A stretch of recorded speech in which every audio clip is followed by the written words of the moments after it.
Yes. Well, tell him there's good news that in most major cities that he might live in, they do offer free psychotherapy for the traumatized.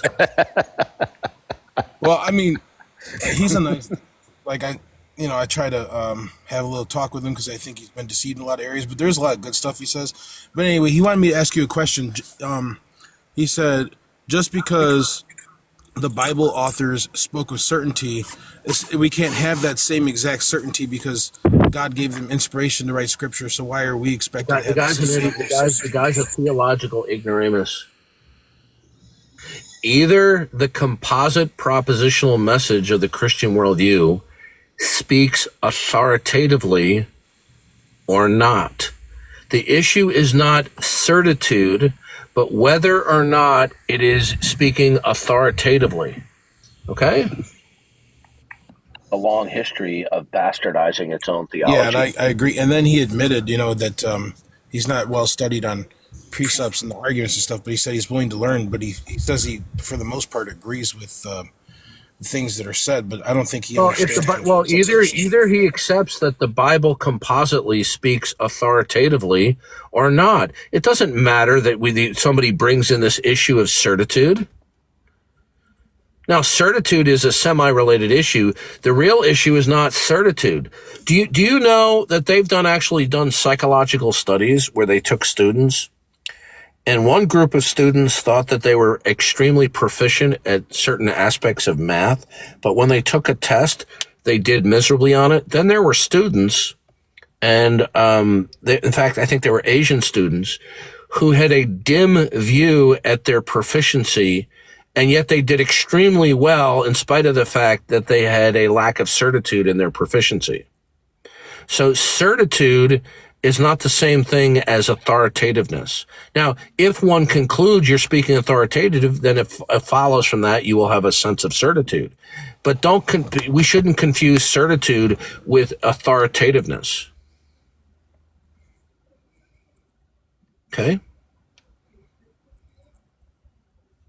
So you're saying he's conflating being certain of the truth with the authority of it. He's conflating certitude with being authoritative or speaking authoritatively. Okay. Okay? This guy shouldn't look. If this guy is this confused and this uninformed, he has no business doing apologetics.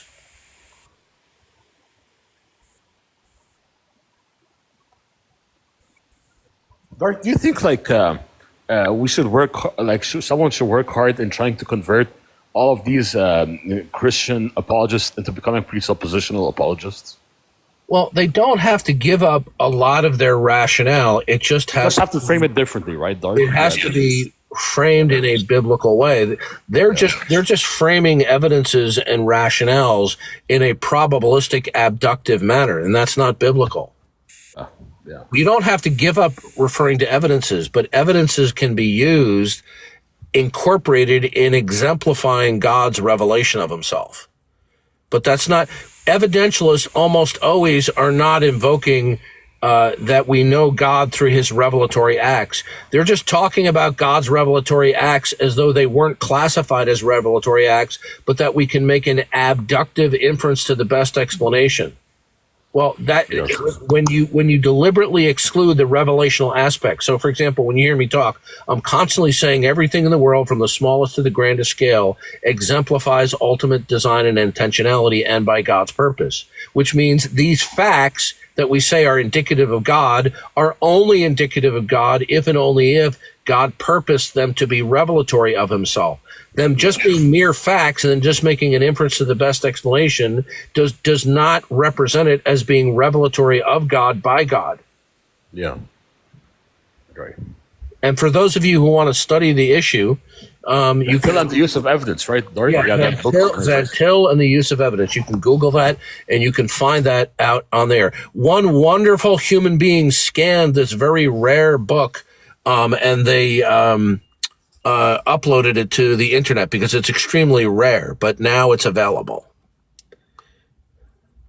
You know what another issue is, Darth, that gets in the way of people understanding presuppositionalism is they think that it somehow entails Calvinism. And that's a common objection I hear from a lot of people. Oh, that's just Calvinism. You're presupposing a total inability to believe, so God has to regenerate you, and that's where your presupposition. And I'm like, no. Can you There are start over at the people, beginning? What you said? there are people that think that presuppositionalism is Calvinistic.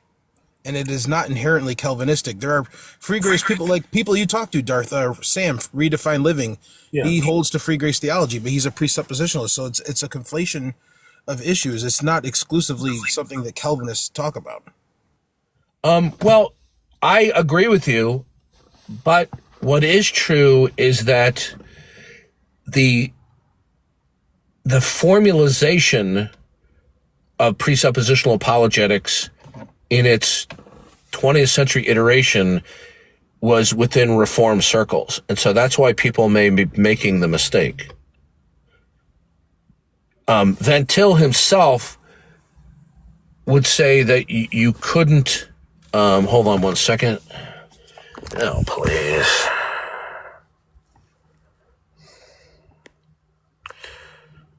All right. So I understand people conflating a biblical presuppositional apologetic with Reformed theology, and that mistake is understandable given the history of it in the 20th century. You know, because its prime progenitor, Van Til, was a staunch Reformed theologian. Well, sure.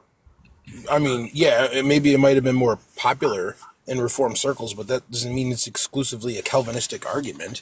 It has more to do with logic. I agree with you, but a staunch person of Reformed theology like Van Til would tell you that you would have a flawed presuppositional defense if you don't do it from a sufficiently Reformed foundation. I don't agree with that. I'm in agreement with you, but you have to understand that that's how Van Til expressed himself. Well, that's fine, but he's wrong. I agree with you. As much as I'm a fanboy of Van Til, I think he's wrong on that point. I think biblical presuppositional apologetics would have had far more reception had it not been so integrated with Reformed theology by Van Til. You see, when I read Van Til, he tightly integrates his Reformed theology with his biblical presuppositionalism. Yeah. Even though I disagree with that, I just simply ignore that when I'm reading.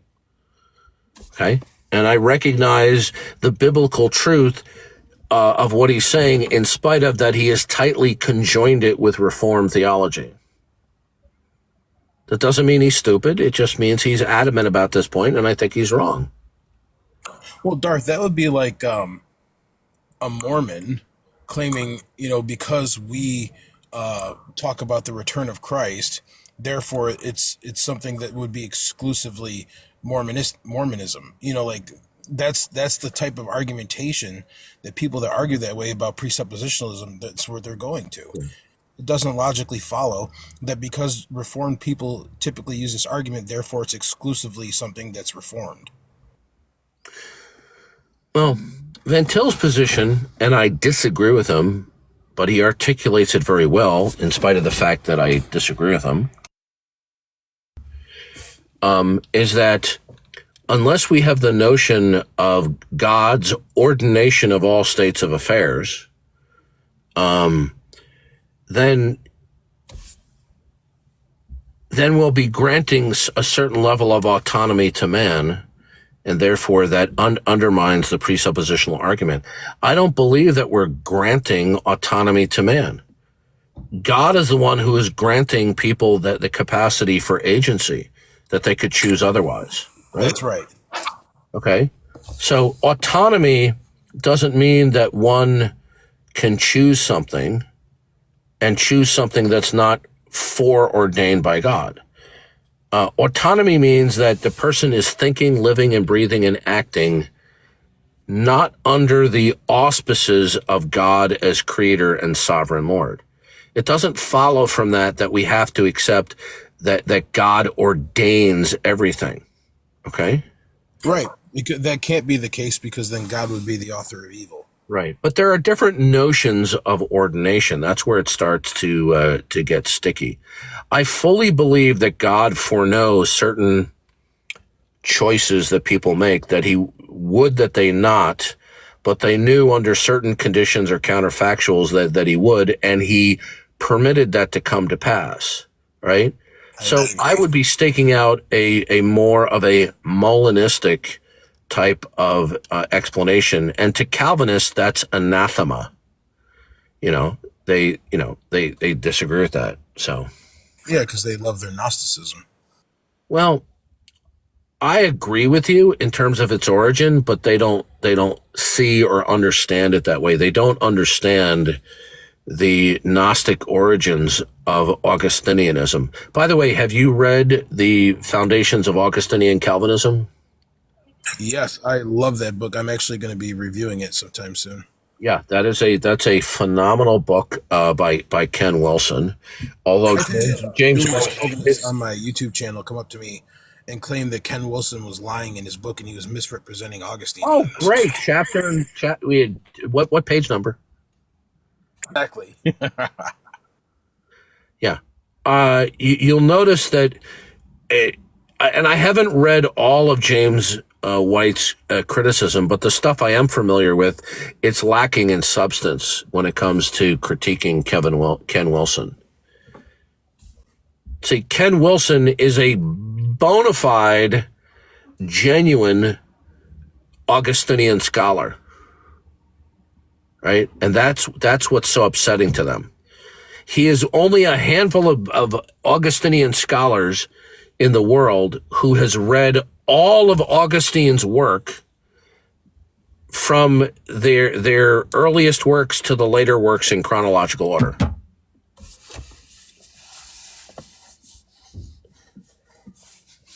Yep. I think actually Dr. Leighton Flowers had Dr. Wilson on his channel a couple times where they actually went over James White's critiques, and his critique was without substance. He avoided the issues and he didn't answer the objections that they were. I like Leighton Flowers a lot, and I think he has a lot of good material, but there's a couple of people that he associates with that I just shake my head and going, what is he doing associating with those people? But then again, he's coming from a Southern Baptist background, so that's not to throw Leighton Flowers under the bus, because I do like his material. Well, I mean, I love my Southern Baptist brothers and sisters. I currently go to a Southern Baptist church that teaches provisionism. Well, the problem is the Southern Baptist Convention is corrupted. That doesn't mean that there's necessarily you could have Southern Baptist churches a part of the convention that are vastly more conservative. There's all different strains. There are conservative Southern Baptist churches. There are very liberal Southern Baptist churches. Okay.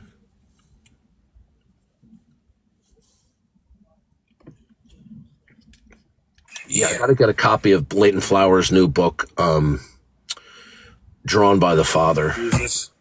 Drawn by Jesus. I misspoke. Yeah. Do you have a copy of that book? No, I have his other one though, The Potter's Promise. I haven't bought the Drawn by Jesus. That too. Yeah. I have a lot of pro and con Calvinist works in the Calvinist folder in the Christmas present. Have you checked that out? No, Darth, I don't know how to access it. You shared that with me a few years ago. I had it on the Google Drive, but I have no way to access it. I don't know how to get back to it now. Okay, it's no longer on the Google Drive. It's on another one. Send me another DM and I'll send you the link. Okay, now just a word of advice. I have a 400 gigabyte download cap per month. So the drive is about 160 or 65 gigs, okay? So if you run into a bandwidth limitation and you don't want to wait until the renewal period, because it renews every 4 weeks, when that deadline is, I'll have to look that up. Right? I think it's in the middle of the month. But if you run into a bandwidth issue, it's more than worth it to you to spend the $20 okay, or whatever the fee is, to buy bandwidth so that you can acquire all of the research material. Okay, it's a lifetime supply of research material, Kevin. I got it. All right. So my recommendation to you is this: if you run into bandwidth problems, bite the bullet, buy extra bandwidth, so that you can access all of it. But I would recommend don't try to download all the resources all at once. Just do it folder by folder. That way, if any particular folder download fails in download, you know what you're missing and just re-download the whole folder. But if you try to download the whole thing and it fails, you're not going to know what you're missing. Because the failure of a subfolder, you could be missing half the books. And if half the books are in the folder's going to show up, but you're not going to know that you're missing half the books in the folder. Right. Okay. Yeah. I will message you in a little while asking for the. I'll just say, can you share the Christmas present with me? Yeah, yep. And it truly is. And it's a lifetime supply of resources. Thanks, Darth. God bless. You will thank me so much that you will name your next dog after me. Okay. And people are going to go, what's your dog's name? He's so cute. Darth. Why are you calling him Darth? It's a long story.